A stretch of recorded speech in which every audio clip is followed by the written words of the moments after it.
Welcome again to my channel. So ngayon, uso po ang hanip sa ating palayan. So talakayin po natin para sa mga hindi pa nakakaalam, malaman po nila kung ano po ba yung hanip sa ating palayan. Kaya samahan niyo po ako hanggang matapos po ang video ito. Thank you! Kain po natin yung hanip sa palayan.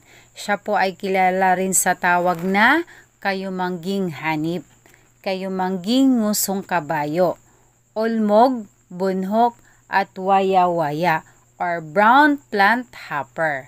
Ang brown plant hopper ay isang insekto na sumisipsip ng katas ng palay na nagdudulot ng paninilaw ng mga puno at lapak o talukap ng dahon hanggang sa matuyo ang mga ito.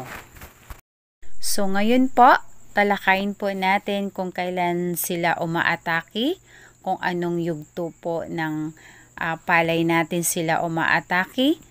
So, ang brown plant hopper or hanip ay maaring umaatake ang mga ito sa kahit anong yugto ng palay, lalo na sa panahon ng tag-init. Kaya hindi nakapagtataka na uso ngayon ang hanip dahil sa sobrang init dito sa atin. Pero pinaka-critical ang mula sa pagsusuwi hanggang sa pagsasapaw.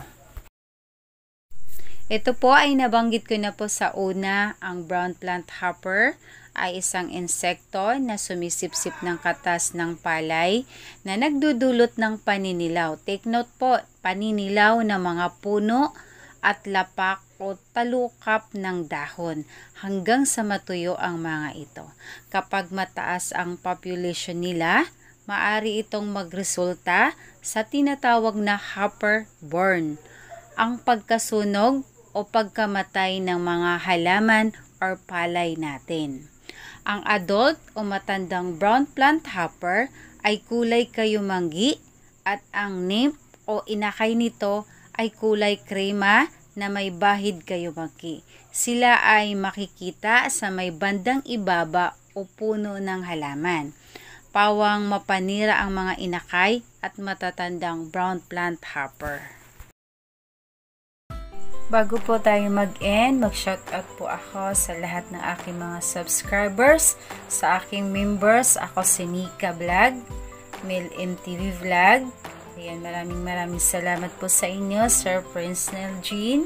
Ayan, maraming salamat po sa lahat ng inyong suporta, Sir Wilfredo Maronilla, at sa lahat ng aking mga subscribers, mga ka-agris, at sa lahat po ng team. So maraming salamat po sa lahat ng inyong suporta na lagi po kayong andyan para sa akin. So maraming salamat po at good luck po sa ating mga pananim. Thank you!